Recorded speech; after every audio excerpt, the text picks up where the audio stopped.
Hi there, this is Nathan. Today we're talking about an old ICE vehicle that is trying to get into the EV space. Due to pressure on its market share caused by Tesla, this company has to play catch up with Tesla. However, its first attempt at partnering with an existing EV company ended up as a failure. The partnering company faced massive accusations from Wall Street about its founder. Hence, this company decided to create its own EV company. The company that I'm talking about is General Motors, GM. So in today's video, we'll be talking about how this company plans to compete against Tesla. Before we continue, please smash the like button, and if you like to see more of such videos, please subscribe to this channel. Firstly, we're talking about the business model of GM before the EV wave. GM is an American multinational corporation headquartered in Denver that designs, manufactures, markets and distributes vehicles and vehicle parts, and sells financial service with global headquarters in Denver Regional Center. The company is the largest American automobile manufacturer and one of the world's largest automobile manufacturers. Moreover, the company has a lot of plants in different parts of the world. So if the design team could develop a successful EV vehicle, it will be very easy for the company to scale it up. Secondly, we'll be talking about the new EV and self-driving diversion, which is separated from the company. Due to the failed partnership with Nikola, the company decided to use one of its acquired companies for the new EV wave. The company is called Cruise.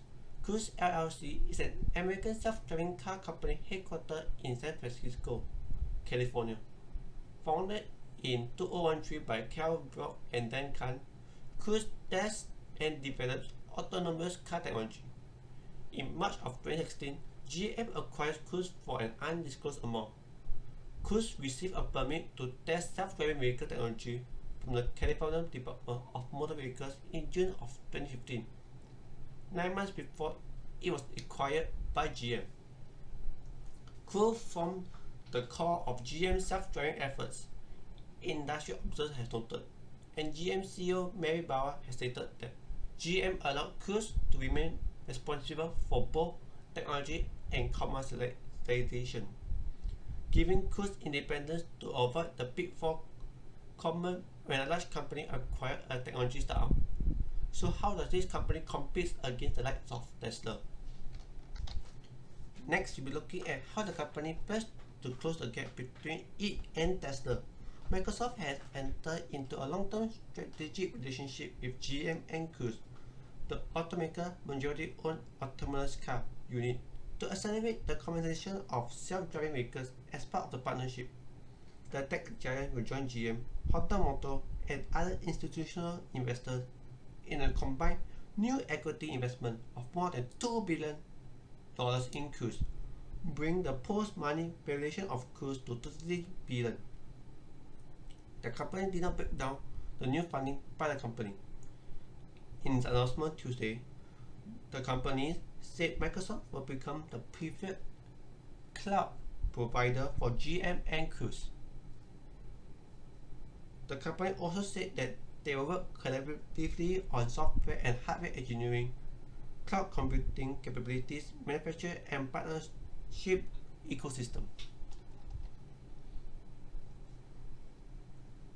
Cruise will leverage on Azure, Microsoft Cloud, and edge computing platform to commercialize its unique autonomous vehicle solution at scale.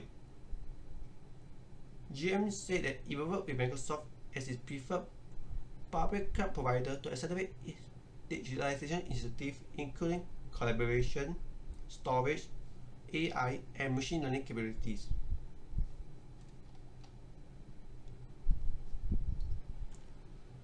Also, the Denver automaker will explore opportunities with Microsoft to streamline operations across its digital supply chain and bring new mobility service to customers faster. Thirdly, we'll be looking at the stock movement of the company. Within a 6-month time frame, GM stock rose by around 88.72%, while the market was up by around 17.47%. And the partnering company was up by around 15.52%. This means that many investors feel the company will do better as compared to the market. This is shocking as GM failed partnership with Nikola should cause the stock to sink huge. On the contrary, Nikola's stock is down by around 40.7%, while GM is up. Many investors have come to an agreement that the failed partnership is beneficial to the company. Finally, we'll be looking at the financial statement of GM. The first financial statement that we're looking at is GM's income statement. In the first quarter of 2019, the company has around $34.9 billion worth of total revenue. This increases to $36 billion in the second quarter, before stabilizing in the third quarter. In the fourth quarter, there was a decrease to around $31 billion of total revenue. Next, we'll be looking at the total revenue in 2020. In the first quarter of 2020, the company has around $32.7 billion. This decreases to around $16.8 billion in the second quarter, before increasing to around $35.5 billion in the third quarter of 2020. This is shocking as the company should be affected by COVID-19. However, based on the data shown, we could infer that the company actually is benefiting from the COVID-19 in terms of its revenue. Next, we'll be looking at the gross profit of the company. In the first quarter of 2019, the company has around $3.3 billion, which increases to $4.6 billion in the second quarter before stabilizing, and dipping to around $1.7 billion in the fourth quarter of 2019. Next, we'll be looking at the gross profit in 2020. In the first quarter, the company makes around $2.6 billion. This decreases all the way to $96 million in the second quarter, before increasing to $6.1 billion in the third quarter of 2020. Just like its total revenue, we could see the company has a huge dip in the second quarter before increasing in the third quarter when compared between its total revenue of 2020 and its gross profit of 2020. Next, we're looking at the operating profits in 2019. In the first quarter, the company makes around $1.2 billion.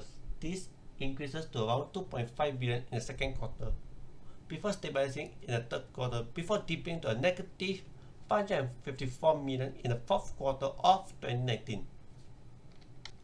Next, we're looking at the operating profit in 2020.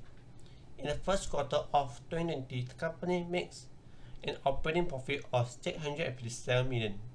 This decreases to a negative $1.2 billion in the second quarter, before increasing to $4.4 billion in the third quarter of 2020.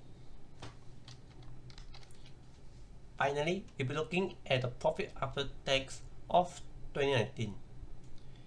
In the first quarter of 2019, the company makes around $2.1 billion, which increases to $2.4 billion in the second quarter, before stabilizing in the third quarter, before dipping to a negative $192 million in the fourth quarter of 2019. Next, we'll be looking at the profit after tax in 2020. In the first quarter of 2020, the company makes around $286 million. In the second quarter, however, there was a decrease in its profit after tax to a negative $780 million. In the third quarter, there was a sudden increase in its profit after tax to around $4 billion. Based on the data from the previous statement, we are able to see how does the revenue affect its gross profit. Next, we're looking at the margins of the company. In the first quarter of 2019, the company makes a positive gross profit margin of 10 cents. In the second quarter, it increases it to 13 cents before stabilizing in the third quarter. In the fourth quarter, there's a decrease to around 6 cents. Next, we'll be looking at the gross profit margin in 2020. In the first quarter, the company makes around 8 cents per dollar of revenue. In the second quarter, it decreases to 1 cent per dollar of revenue. However, in the third quarter, there's an increase to around 17 cents. Next, we'll be looking at the operating profit margin of 2019. In the first quarter, the company makes around 4 cents, which increases to 7 cents in the second quarter, before maintaining in the third quarter, before dipping to negative 2 cents in the fourth quarter of 2019. In 2020, the company makes around 2 cents of operating profit margin. This decreases to a negative 7 cents in the second quarter before increasing to 12 cents in the third quarter. Finally, we'll be looking at the profit margin of the company. In the first quarter, the company makes around 6 cents, which increases to 7 cents, which maintains in the third quarter. In the fourth quarter, there was a sudden decrease to a negative 1 cent. Looking at the three graph, we could see that in the fourth quarter of 2019, there was always a slight drop in its margins. Next, we're looking at the profit margin of 2020. In the first quarter, the company makes around 1 cent. In the second quarter, there was a decrease in profit margin to a negative 5 cents before increasing to 11 cents in the third quarter. Similar to how the previous 2019 margin, the company follows its gross profit margin and its operating profit margin. This means that the company has a similar pattern. Finally, we'll be looking at the balance sheet of the company. The company has two key assets. One of it is its cash amount, and the second of it is its short-term investment.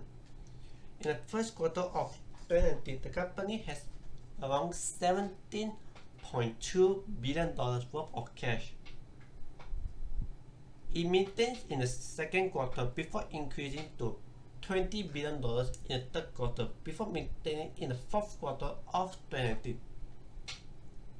Looking at the trend, we could see that the first quarter to the second quarter there's a maintain before increasing in the third quarter before maintaining again. Let's see will this reflect in 2020. In 2020, the first quarter the company has around $38.5 billion. This decreases to around $28 billion in the second quarter, before further decreasing to around $27 billion in the third quarter. Looking at the trend, we could see that the company decreases its cash amount in the second quarter and tries to decrease the cash amount slightly in the third quarter. Compared to 2019 trend, it's a complete reverse. Next, we're looking at the short-term investment of the company. In the first quarter of 2019, the company has around $6 billion. This increases to $7 billion in the second quarter, before decreasing back to $6.7 billion in the third quarter of 2019. In the fourth quarter of 2019, it further decreases to around $4.2 billion.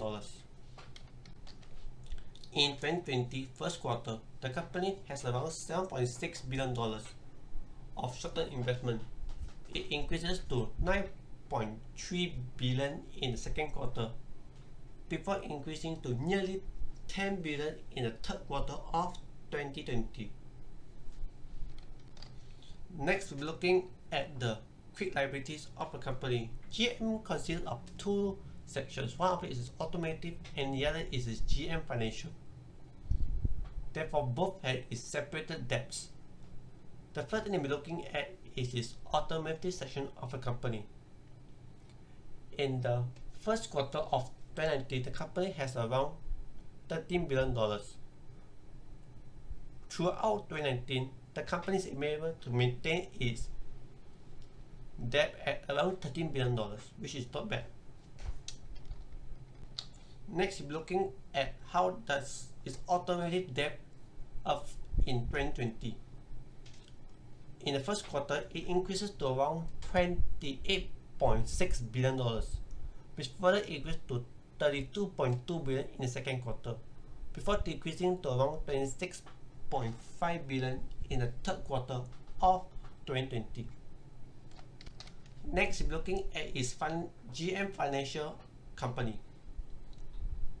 In the first quarter of 2019, the company GM Financial has a long-term debt of $60.9 billion, which is the same in the second quarter, before decreasing to $57 billion, with further decrease to $53 billion. Looking at the debt, we could see a slow decrease in its debt in GM Financial. So how about in 2020? In the first quarter of 2020, the company GM Financial has a long-term debt of $52.9 billion. It increases it to $55 billion in the second quarter, we maintain in the third quarter of 2020. Unlike in 2019, GM Financial actually increases its debt, which is not a very good sign. Next, we're looking at the comparison between its quick assets and its quick liabilities. GM is considered of two companies. Therefore, it is understandable that the company has a huge debt compared to its quick assets. In the first quarter of 2019, the company has around $23.2 billion, which increased in its quick assets, which continued to increase to around $27 billion in the third quarter of 2019, before decreasing to $23 billion in the fourth quarter. In the first quarter of 2019, the company, however, has a debt of $107 billion. Even though there's a decrease throughout the year to $103 billion in the fourth quarter of 2019, that is huge. Next, we're looking at the comparison in 2020. In the first quarter of 2020, the company has around $46 billion worth of quick assets, which decreases throughout the three quarters to around $37 billion in the third quarter of 2020. Similarly, the company has around $127 billion worth of debt in the first quarter of 2020.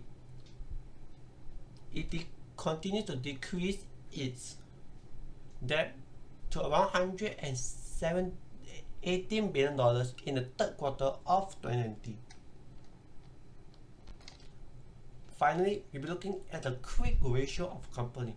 Looking at the chart, we could see that the first three quarters in 2019, there was an increase in its quick ratio before decreasing in the fourth quarter of 2019. When we look at the chart, we could infer that actually the first quarter and the fourth quarter are the same, which means that the second and third quarter, all the increase has been brought down back to its first quarter in 2019.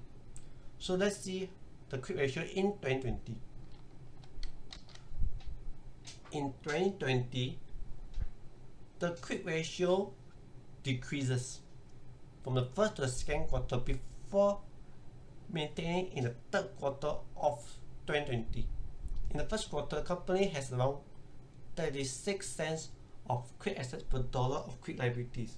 However, in the third quarter of 2020, the company has around 31 cents of quick assets per dollar of quick liabilities.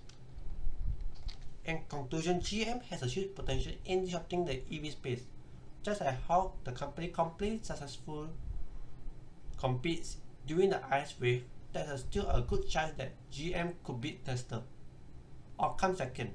With that, thank you, have a nice day. Goodbye.